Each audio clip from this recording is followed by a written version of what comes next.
ኢየሱስ ክርስቶስ በማርቆስ ወንጌል ምዕራፍ 4 ላይ እንደዚህ ሲያስተምራቸው ብዙ ሰዎች ተሰብስበው ባሉበት በምሳሌ ያስተምራቸው ነበር ይላል እና ዘሪ ሊዘራ ወጣ እና በመንገድ ዳር ላይ በጭንጫ መሬት ላይ እንዲሁም በእሾህ መካከል ደግሞ በመልካም መሬት ላይ ዘሩን ዘራ። ከዛ በመንገድ ዳር የወደቀውን ወፎች በሉት። በጭንጫ መሬት ላይ የወደቀው ቶሎ በቅሎ ፀሐይ ሲወጣ ከስር እርጥበት ስላልነበረው ደረቀ። በእሾህ መካከል የወደቀው እሾሁ ምግቡን ስለተሻማው ሙሉ ፍሬ ሳያፈራ ቀረ። በመልካም መሬት ላይ የወደቀው ግን ብዙ አፈራ የሚል ምሳሌ ይሰጣቸዋል እና ምሳሌውንም ይተረጉምላቸውና ግን አንዲት ቃል ይናገራል። የሚሰማ ጆሮ ያለው ይስማ አላቸው እና ስለ መስማት ነው አጭር ነገር ላካፍላችሁ የምፈልገው። የሚሰማ ጆሮ ያለው ይስማ ብሎ ከዛ በኋላ እንደዚህ የሚል ቃል ይናገራል። እዛው ክፍል ላይ ወደ ታች ዝቅ ብሎ ደቀ መዛሙርቱ ከጠየቁት በኋላ ምን ማለትህ ነው እያሉ ከጠየቁት በኋላ መልሱን ከሰጣቸው በኋላ ምን እንደምትሰሙ ተጠበቁ፣ በምትሰፍሩበት መስፈሪያ ይሰፈርላችኋል፣ ለእናንተም ይጨመርላችኋል። ላለው ይሰጠዋልና ከሌለውም ያው ያለው እንኳን ይወሰድበታል ይላል። ስለዚህ አሁን እዚህ ላይ ምንድን ነው እያለ ያለው? መስፈሪያ እናውቃለን ሁላችን። እህል የሚሰጥበት ቦታ ድርቅ መጥቶ እህል የሚሰጥበት ቦታ ብንሄድ በተቻለ መንገድ ጥሩ መስፈሪያ ይዘን ነው አይደል? በቂ ይዘን ለመምጣት ትንሽ ጣሳ ይዞ የሚሄድ ሰው የለም። ተለቅ ያለ ነገር ይዘን ነው። ምክንያቱም ባለን ነገር ላይ ነው የሚሰጥ እና ምን ይላል እዚህ ላይ? ምን እንደምትሰሙ ተጠበቁ፣ በምትሰፍሩበት መስፈሪያ ይሰፈርላችኋል። ማለት እንዴት የእግዚአብሔርን ቃል እንደምትሰሙ በጥንቃቄ አስቡ። ውስጣችን እንደ በርሜል ሆኖ እግዚአብሔር የጣሳ ያህል አይሰጥም። ውስጣችን እንደ ጣሳ ሆኖ የበርሜል ያህል አይሰፍርልንም። ውስጣችን የተከፈተውን ያህል ብቻ ነው የሚሰጠው። እግዚአብሔር ልብንና ኩላሊትን የሚመረምር አምላክ ስለሆነ፣ ስለዚህ እንዴት እንደምትሰሙ ተጠበቁ፣ በምትሰፍሩበት መስፈሪያ ይሰፈርላችኋል ይልና ከዛ ለእናንተም ይጨመርላችኋል ብሎ ላለው ይሰጠዋል፣ ከሌለውም ያው ያለውን ይወሰድበታል ይላል እና እግዚአብሔር በመጽሐፍ ቅዱስ ውስጥ ስንመለከት ቃሉን በተለያየ መንገድ ለሰዎች ሲናገር እንደነበረ እናያለን። የዕብራውያን መልእክት የጻፈው ሐዋርያ ይህንን ነገር ለአይሁዳውያን አማኞች የሚናገረውን እናያለን። ኦልሬዲ በክርስቶስ ኢየሱስ መሲሁ እንደሆነ የተቀበሉ አይሁዳውያን፣ ይህን ወንጌል የሰሙ አይሁዳውያን ለእነሱ በሚጽፈው መልእክቱ ላይ እግዚአብሔር በነቢያት በኩል በብዙ ጎዳና ለአባቶቻችን ተናግሮ አሁን ግን ይላል ሁሉን ወራሽ ባደረገው ዓለማትን በፈጠረበት በልጁ በዚህ በዘመን መጨረሻ ተናገረን ብሎ አሁን ያለውንና ቀድሞ የነበረውን አነጻጽሮ ያሳያቸዋል። ቀድሞ እግዚአብሔር ሕጉን ለምሳሌ ለእስራኤላውያን በሰጠበት ጊዜ ለሙሴ በተሰጠ ጊዜ መላእክትን ተጠቅሞ ነበር ያስተላለፈው መልእክቱን። ስለዚህ እዚህ ላይ ምን ይላል? አስቀድሞ በመላእክት በኩል የተተላለፈው መልእክት ለሰሙት ሰዎች ወይም ያን ቃል ለተቀበሉት ሰዎች በእነሱ ላይ የነበረውን ስልጣን እናንተ እስቲ ተገንዘቡ ይላል ጸሐፊው ሲናገር። ለእስራኤላውያን ለምሳሌ የተነገረው አንዱ መልእክት ምን ነበረ? ከእኔ ሌላ አማልክት አይኖሩልህ የሚል መመሪያ ተሰጥቷቸው ነበር። እንደ አሕዛብ የአሕዛብን አማልክት እንዳትከተሉ የሚል መመሪያ ተሰጥቷቸው ነበር። በመጽሐፍ ቅዱስ ቋንቋ እግዚአብሔር ሲናገር ሰው ሰማ የሚባለው ሲታይ፣ ስማ እስራኤል እግዚአብሔር አምላክህ አንድ አምላክ ነው ይላል። ለምሳሌ ዘዳግም ምዕራፍ 6 ላይ እግዚአብሔር አምላክ አንድ ነው። ስማ ማለት ሌላ አታድርግ ማለት ነው። ሌላ አታምልክ ማለት ነው። ግን ስንመለከት እስራኤላውያንን አልሰሙ። ይህን አልሰሙ። በአካባቢያቸው በነበሩ በአሕዛብ አማልክት ሲታለሉ የአሕዛብን መንገድ ሲከተሉ እናያለን። ከዚህ የተነሳ እግዚአብሔር የተናገረውን ማስጠንቀቂያ በእነሱ ዘንድ ሲያመጣ ከሀገራቸው ሲፈናቀሉ በታሪክም በመጽሐፍ ቅዱስ ውስጥም በእስራኤላውያን ላይ የደረሰውን ነገር እናያለን። ችግሩ ምንድን ነው? አልሰሙም ስላችሁ ያውቁታል። እግዚአብሔር አንድ አምላክ እንደሆነ ቢያውቁ ነገር ግን ግብራቸውና ግን እውቀታቸው የተስማማል ነበር። ስለዚህ ምን ይላል አሁን እዚህ ምዕራፍ 2 ላይ ዕብራውያን ላይ ስለዚህ ይላል እግዚአብሔር በብዙ መንገድ ተናግሮ አሁን ግን በዘመን መጨረሻ በልጁ ስለተናገረን ከሰማነው ነገር ምናልባት አሁን ምናልባት ነው ሆኗል አይደል? ምናልባት እንዳንወሰድ ለሰማነው ነገር ለእርሱ አብልጠን ልንጠነቀቅ ያስፈልገናል ይላቸዋል።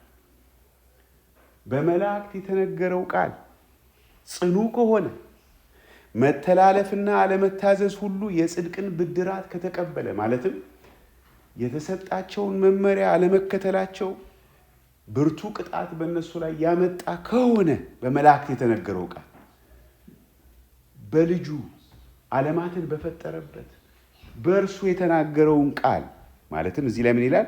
እኛ እንዲህ ያለውን ታላቅ መዳን ቸል ብንለው እንዴት እናመልጣለን? ስለዚህ ከሰማነው ነገር ይላቸዋል ለእነኚህ ለአይሁዳውያን አማኞች። ስለዚህ እኔ ይሄንን ሳካፍላችሁ ለሁላችንም ምንድነው መልእክቱ? ከሰማን ነው። ለሰማን ሰዎች ነው ይሄ በዋነኛነት መልእክቱ። ላልሰማ ሰው ሌላ መልእክት አለው እዚህ ውስጥ። ላልሰማ ማለት የክርስቶስን መልእክት የጌታችንን የኢየሱስ ክርስቶስን መልእክት ሰምቶ ላመነ ሰው ምናልባት ከሰማነው ነገር እንዳንወሰድ የሚል ነው ማሳሰቢያው። እንዳንወሰድ ማለት በፈቃዳችን አይደለም የምንወሰድ። በፈቃዳችን ጥለን እንዳንሄድ አይደለም ክፍሉ የሚለው። እንዳንወሰድ ነው የሚለው። ከፈቃዳችን ውጪ ልክ ውሃ እያሳሳቀ እንደሚወስድ አይነት ማለት ነው። እንዳንወሰድ ብዙ ድምጾች አሉ። ደግሞ እግዚአብሔር የተናገረው ነገር አለ እና እነኛ ብዙ ድምጾች ያማልላሉ፣ ልባችንን ይወስዱታል። ቀስ በቀስ እንዳንወሰድ ለሰማነው ማለት አምነን ለተቀበልነው ለተገዛንለት ለእግዚአብሔር ወንጌል ለሱ አብልጠን ልንጠነቀቅ ያስፈልጋል። ምክንያቱም ይሄ የሰማነው ነገር ታላቅ መዳን ነው። ስለ ታላቅ መዳን ነው የሰማነው የሚል ነገር እናያለን። ቸል ብንለው እንዴት እናመልጣለን? ስለዚህ ቅድምም እንዳነበብኩላችሁ እንዴት እንደምትሰሙ ተጠበቁ። ሁሉ ነገር የሚጀምረው መንፈሳዊ ሕይወት የዘላለም ሕይወት የሚጀምረው ከመስማት። ምን ሰማው ደግሞ ራሱን እግዚአብሔር ነው የሚናገረው። ሰምተናል ወይ? ሰምተን ተቀብለነዋል ወይ? አምነነዋል ወይ? አዎ ከሆነ መልሱ መልካም። አሁን ይሄ መልእክቱ ለእኛ ምንድን ነው?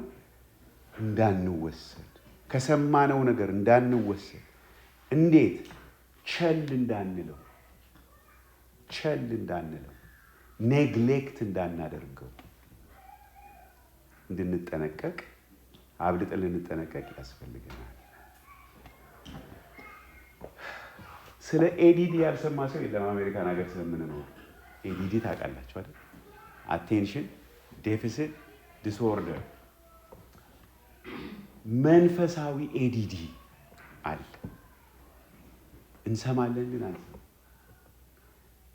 እንሰማለን ግን ህይወታችንን አይገዛንም። ምንሰማው ላዩን ነው ምንሰማው። በእግዚአብሔር ቃል መሰረት ያ ሰምተናል አይባልም፣ አልሰማን። ከሰማን ግን ያ የሰማነው ነገር ሙሉ በሙሉ ሊገዛን ያስፈልጋል። ሙሉ በሙሉ እንደዛ ካልሆነ በስተቀር ቸል ካልነው እንወሰዳለን። ቀስ በቀስ በጊዜ በሂደት ውሃ እያሳሳቀ እንደሚወስድ ሌሎች ድምጾች ይወስዱናል። ምን ማለት ነው? ለዛ ለሰማነው ነገር ያለን ታማኝነት ይጓደላል። እንደ እስራኤላውያን እግዚአብሔር ላይ ታማኝነታቸውን እንዳጓደሉ። እንደውም አንዳንድ ጊዜ እስራኤላውያኖች ምን ሲያደርጉ ነው የምናያቸው? ኤልያስ የሚባለው ነቢይ በመካከላቸው መጽሐፍ ቅዱስ ውስጥ ታስታውሳላችሁ። ህዝቡን ሰብስቦ እንዴ ምረጡ አላቸው።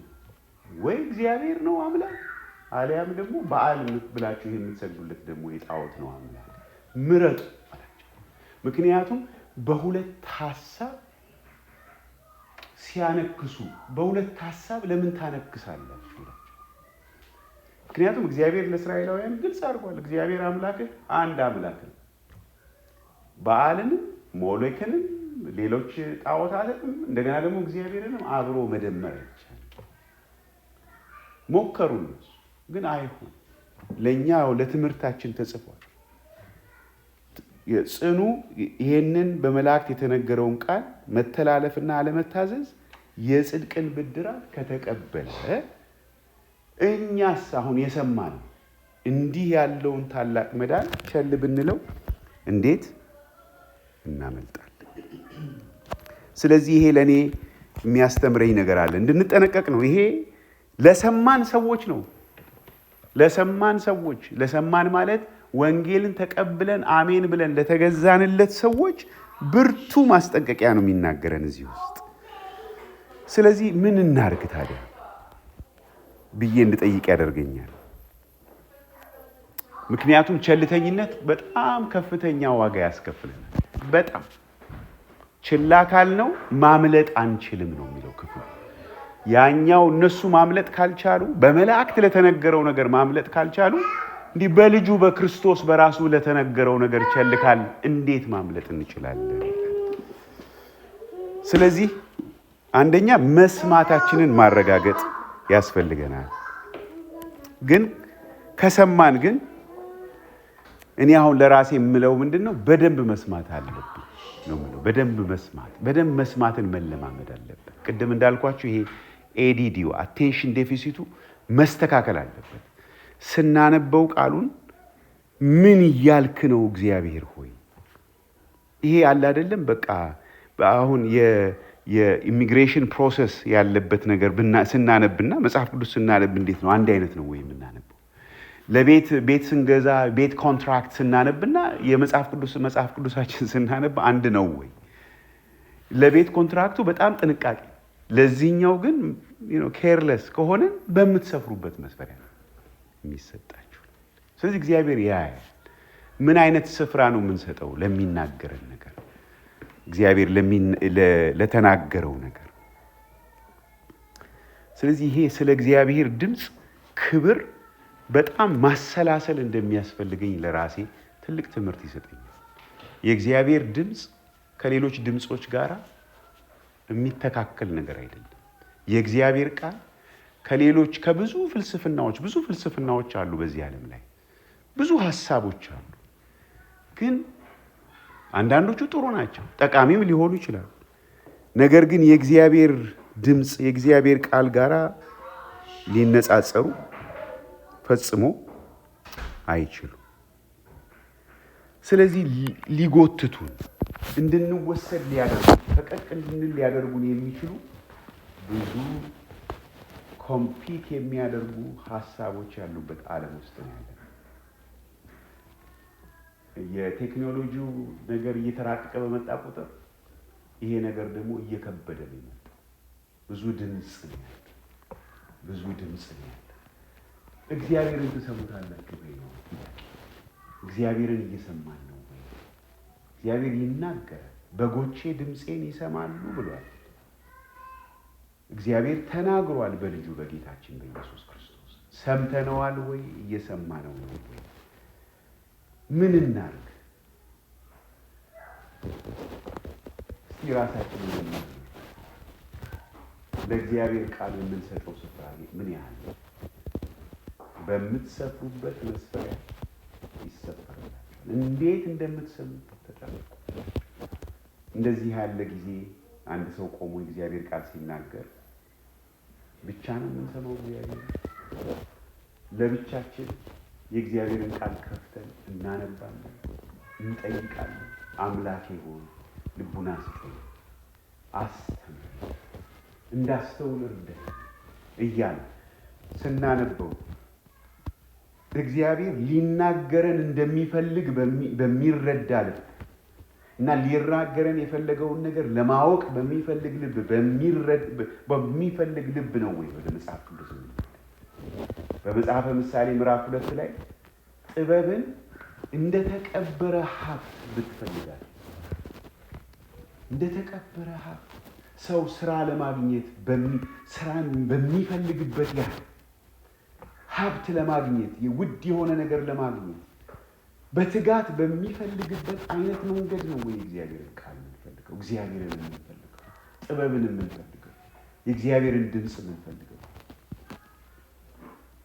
አያችሁ፣ እግዚአብሔር አምላካችን ቅዱስ አምላክ ነው፣ ክቡር አምላክ ነው። የሚያከብሩትን ያከብራል፣ የሚንቁት ደግሞ ይናቃል ይላል አንደኛ ሳሙኤል ምዕራፍ 2። እግዚአብሔርን መናቅ መቼ ነው የሚጀመረው መሰላችሁ? ያወቅነው ሲመስለን፣ በጣም ቅርብ የሆነን ሲመስለን እየናቅነው እንመጣለን። የኤሊ ልጆች እንደዛ ነው።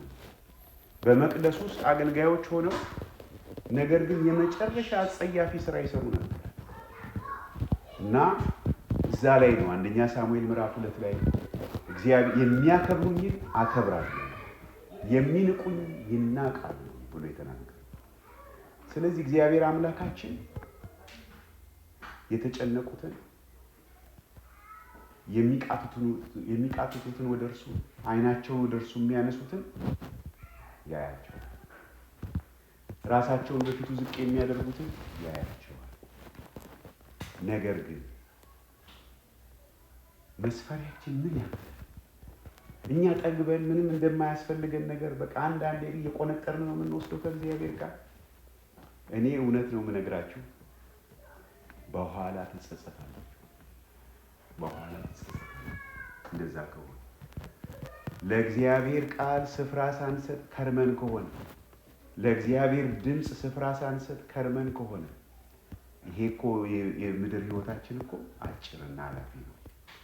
በኋላ እንጸጸታለን። ስለዚህ ዛሬ ሰምተን ከሆነ ተቀብለን ከሆነ የእግዚአብሔርን እውነት ከሰማነው ነገር እንዳንወስድ አብልጠን ልንጠነቀቅ ያስፈልገናል። የሰማነው የክርስቶስ ወንጌል የእግዚአብሔርን ትልቅ ማዳን የሚናገር ትልቅ ማዳን፣ ቸል ሊባል ፈጽሞ የማይቻል ነገር። ምናልባት አልሰማሁም ይሄ የምትለውን ነገር የሚል ሰው እዚህ ቢኖር አልሰማሁም፣ እኔ አሁን አንተ እንደምትለው ይህን ትልቅ ማዳን አልገባኝም የሚል ሰው ካለ ባለ በሌለ ኃይላችሁ ይሄንን ለመስማት ወደ እግዚአብሔር ቅረቡ። እግዚአብሔር ይገልጽላል። ወደ እኔ ቅረቡ ነው የሚለው። ወደ እርሱ መቅረብ ግለጥልኝ ጌታ። ይሄንን ታላቅ መዳን ያው እናውቀዋለን። የክርስቶስን መስቀል የፈሰሰውን ክቡር ደሙን በዛ ውስጥ ያለውን የእግዚአብሔርን በረከት የሚናገር ነው የታላቅ መዳን። ግን በደንብ አልገባኝም እና ላውቀው እፈልጋለሁ የሚል ሰው ወደ እግዚአብሔር ነው መሮጥ ያለው በሙሉ ልቡ።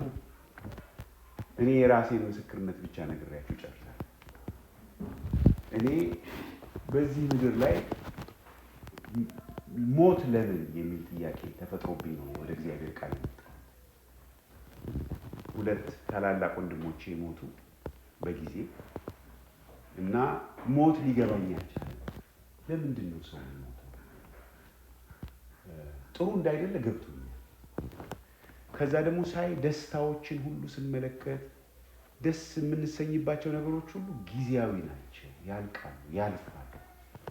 ለምንድን ነው ሰስቴን የማያደርገው? ለምንድን ነው የማይቆየው? ደስታ ሁሉ ነገር የሆነ ሾርት ሊቭድ ነው፣ ቶሎ ልቅ አበሳው፣ መከራው፣ ጭንቀቱ ነው ያለው በአብዛኛው እና ይህንን ትርጉም ለማግኘት ውስጤ ይሻ ነበር። ከዛ አንድ ጊዜ አንድ ወቅት ላይ አንድ ማቀው ልጅ መጽሐፍ ቅዱስን እናነብናል እንደ መፈላሰፍም በጊዜው በቃ የተለያዩ ሀሳቦችን ለመስማት እንደሚከፍት ስለነበረ መጽሐፍ ቅዱስን እናንብብ አልኩኝ። እንደውም መጽሐፍ ቅዱስን ማቀው ይመስለኝ ነበር። መጽሐፍ ቅዱስን እንዴት ሰው ሳያውቅ ሊያውቅ እንደሚመስለው ራሱ አሁን አይገባም። ሳላውቀው ማውቀው ይመስለኝ እና በኋላ አንድ ሁለት ጊዜ ተገናኝተን አነበብን የተወሰኑ ክፍሎች ዮሐንስ ወንጌል ይሁን እንደዚህ ትዝ አይልም። ግን ከዛ ቤቴ ከገባው በኋላ መጽሐፍ ቅዱስ ማንበብ ቀረ። ያ በውስጤ የነበረው ጥያቄ በውስጤ የነበረው ለምን እምላቸው ነገሮች ምን ማለት ነው እምላቸው ነገሮች ቀስ በቀስ ሳላውቀው እየተፈቱ ህይወቴ እየተቀየረ መጣ። ስለዚህ ለሰዎች የምንሰጠው ምስክርነት ምንድነው? ሰው ሁሉ ውስጡ ጥያቄ ሁሉ በውስጡ ጩኸታል። ምክንያቱም እዚህ ምድር ላይ ስንኖር እንደዚህ እንድንል የሚያደርገን ብዙ ነገር ስለሚኖር ግን ወደ ፈጣሪ ወደ እግዚአብሔር ተቀረበ እና በቃ ተሰጥቶናል። እጃችን ላይ መጽሐፉ አለ እና ቅን የሆነ ጸሎት በእግዚአብሔር ፊት ካቀረበ እንደ ቆርኔሌዎስ መጽሐፍ ቅዱሳችን ውስጥ ብዙ ምሳሌዎች አሉ። እንደ ኢትዮጵያዊው ጃንደረባ ሐዋርያት ሥራ ምዕራፍ 8 ላይ እንደምናየው ያነባል ግን አይገባውም። ታስተውለዋለህ ብሎ ፊልጶስ ሲጠይቀው እንዴ ሌላ ሰው ካላስረዳኝ እንዴት አስተውለዋለሁ ሲል ነው የምናየው። ከዛ ግን ሲያስረዳው ግን ገባው። እግዚአብሔር ይገልጣል። ዋናው የልባችን ሚዛን ነው። መስፈሪያችን ነው የልባችን መስፈሪያ። ይሄ መስፈሪያ ሁልጊዜ በእግዚአብሔር ፊት እየጠበበ ሳይሆን እየሰፋ ሊመጣ ነው የሚገባው። የበለጠ ለመቀበል ነው ውስጣችን መፈለግ ያለበት እንጂ አሁንማ እኔ አውቀዋለሁ ገብቶኛል ያልን ከሆነ እያደግን ሳይሆን እየወደቅን ወደ ታች እያሽቆለቆልን። እድገት ግን ከሆነ አሁንም አላውቅም እግዚአብሔር አምላክ ሆይ የበለጠ ላውቅህ የሚል ልብ ሊኖረን ይገባል። በዛ ውስጥ የእግዚአብሔርን ክብር እናያለን፣ እንለማመዳለን። ይህ ታላቅ መዳንም ደግሞ በህይወታችን ይገለጣል። ግን ምናልባት ያለው እነኚህን አይሁዳውያን ለምን ነበረ ብዙ ተጽዕኖዎች መጡባቸው እና የተቀበሉትን ነገር የሚገዳደሩ ብዙ ተጽዕኖዎች መጡባቸው፣ ብዙ ፈተናዎች ገጠማቸው እና ምን ማድረግ አለባቸው? አብልጠው መጠንቀቅ፣ ለሰሙት ነገር አብልጠው መጠንቀቅ እንዳለባቸው ነገራቸው። እግዚአብሔር ይርዳን። እኛን ሁላችንም ካልሰማን እንድንሰማ ከሰማን ደግሞ ለሰማነው ነገር አብልጠን እንድንጠነቀቅ። ምክንያቱም የሰማነው ቃል የሰው ቃል ሳይሆን የእግዚአብሔር ቃል ስለሆነ እንጸልይ። እግዚአብሔር አባት እና አምላካችን ሆይ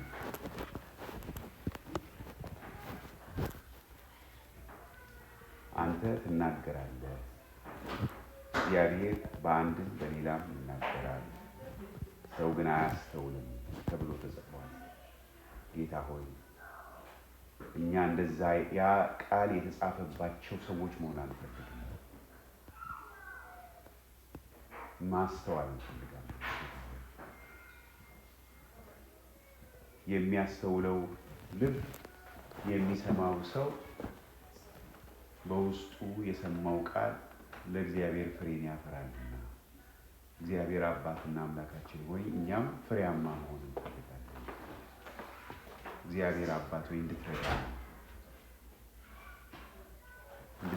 ጌታ ሆይ እንድትረዳን፣ ድንዛዜ ቢኖር ድንዛዜያችንን ጌታ ሆይ አንተ እንድታግዘን፣ መስፈሪያችን ጠቦብን ያለን ጌታ ሆይ በፊት ራሳችንን እንድናዋርድ እግዚአብሔር አምላካችን ሆይ እንድትረዳን ጌታ ሆይ ጭንጫ መሬት የሆንን እሾሃማ መሬት አይነት ልብ ይሆነን፣ እንደ መንገድ ዳር አይነት ልብ ይሆነን። ጌታ ሆይ የሰማነው ቶሎ የሚወሰድብን ወደ ፍሬ የማይደርስ በሕይወታችን ማናፈራ ሆነን እንዲሆን እግዚአብሔር አባት ሆይ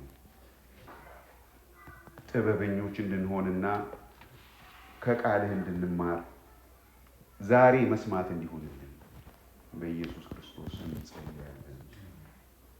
እግዚአብሔር አባት ሆይ መስማት ግን የጓጓች ነፍስ ጌታ ሆይ አቤቱ ትሰማ ዘንድ ልቧ የተከፈተ ነፍስ ጌታ ሆይ ትሰማ ዘንድ አቤቱ ቃልን ትገልጽ ዘንድ ታበራላት ዘንድ በኢየሱስ ክርስቶስ ስም እንለምንሃለን። ጌታ ሆይ ተመስገን። ማንም ሰው እንዲጠፋ ስለማትፈልግ ሰዎች ሁሉ እውነቱን በማወቅ ወደዚህ ወደ ታላቁ መዳን ይመጡ ዘንድ የአንተ መልካም ፈቃድ ስለሆነ እግዚአብሔር አምላካችን ሆይ እናመሰግናለን። በዚህ ቤት ባለነው ውስጥ አንዳችንም ጌታ ሆይ ሳንሰማ ጌታ ሆይ በኋላ ጌታ ሆይ ጸጸት የሚሆንብን አንድ ሰው እንዳይኖር እግዚአብሔር አምላካችን ሆይ ሁላችንን በምህረት እንድታይ እንድታስበን በጌታ በኢየሱስ ክርስቶስ ስም ተመስገን ስለሰማን።